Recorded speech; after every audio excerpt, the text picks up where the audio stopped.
This is a painting which would hang in any gallery in the world. It's a really major painting by a very important and very rare painter. I think people in Hull have a very exciting opportunity here to see a painting of this standing. It's just such an exciting and exceptional object of great rarity and great value.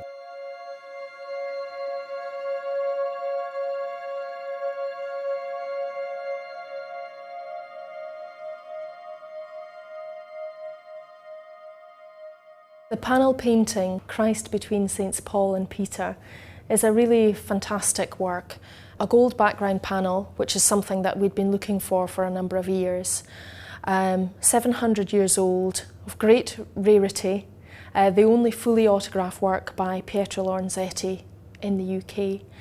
And it tells a story that relates to the very origins of Western art history.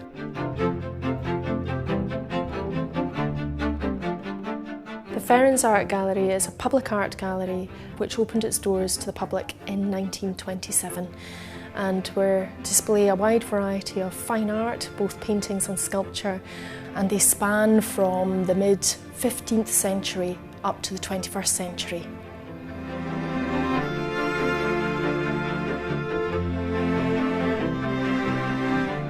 The Ferens Gallery is always interested in the purchase or acquisition by one means or another of new works that will fit the collection. The John Bradshaw bequest tended to focus us in a specific direction. John Bradshaw was director of the Ferens Art Gallery. He ran the Ferens Art Gallery for 27 years. He became the man in charge of all Hull museums and art galleries. And when he died, he left a very generous legacy, and he would be delighted, and I think quite flattered, that this has been purchased in his memory.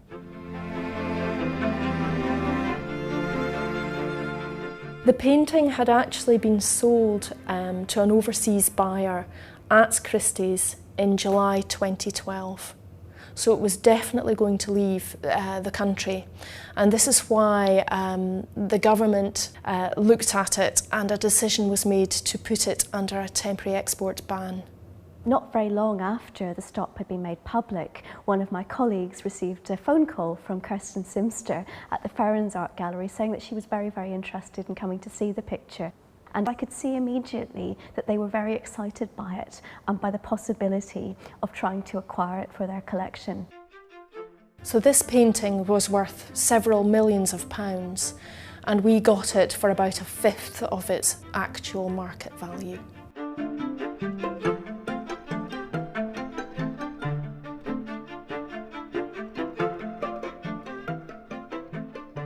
The painting represents three men in niches. We have Christ in the centre, holding up his hand in blessing and wearing these beautiful robes which are covered with stripes of gold.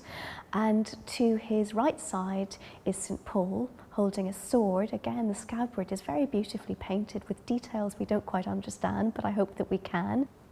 And on the other side, we have St. Peter, who's holding keys. And the figures originally would have been separated by architectural elements of the painting, which were probably stripped off when it was taken from its context in the late 18th or early 19th century. But there's still a sense of them trying to see each other beyond the boundaries of the niches that they're in. It's rather extraordinary to see that connection between them in an object which is trying to stop them from connecting.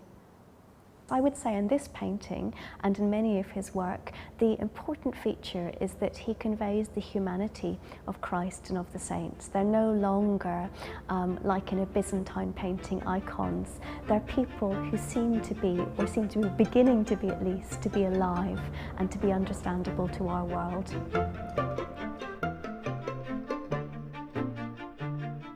Since it was acquired, the painting has been with the conservation studios at the National Gallery with Larry Keith. So it couldn't be in better hands.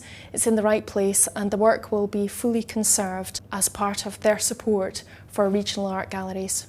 Well, of course, when we get a picture like this and know we're going to do treatment, we do a lot of investigative work before we start any actual treatment. So I've got good photography, I've seen infrared images, X-rays, X-radiography. So I've got a quite good idea of the broad outlines of its condition. It looks to be in very good state. The varnishes that are on it are very, very discolored, and it's quite hard to read. But I'm very hopeful that it's going to be something of really high quality and excellent preservation. The next thing is to embark on the cleaning itself and to do a few test cleans and understand the properties of the varnish. After cleaning, we're faced with a picture that probably has a need for some retouching of old damages and losses, and then we'll arrive at a consensus view about what kind of retouching is appropriate for those losses and do the restoration.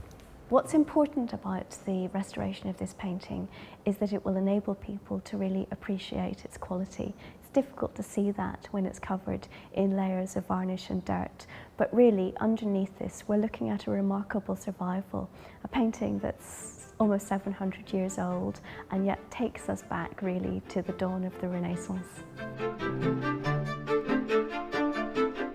I think the big gains from the treatment in terms of what you see on the surface will have to do with removing the discoloration from the varnish layers. And you can get a sense of what kind of transformation that means from areas where it's flaked off here. You see very little varnish and more of the brilliant gold here and here.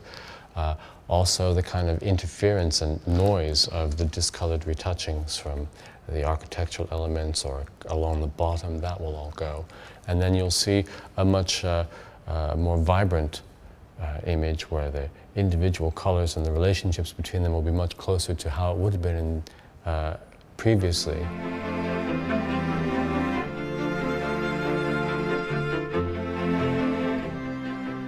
There's quite a lot of evidence that this painting was originally part of a larger collection of panels, what we would call a polyptych or a multi-panelled altarpiece. The bottom contour you'll see is very jagged where it's been sawn, and there's a lot of damage, paint loss around that saw mark, and hence this whole sort of perimeter band of discolored retouching. The fact that the wood grain of the principal part of the panel, the main panel, runs vertically on a piece which you now see in so strongly a landscape format is also indicative of the fact that it probably belonged in the context of something much bigger with a vertical orientation.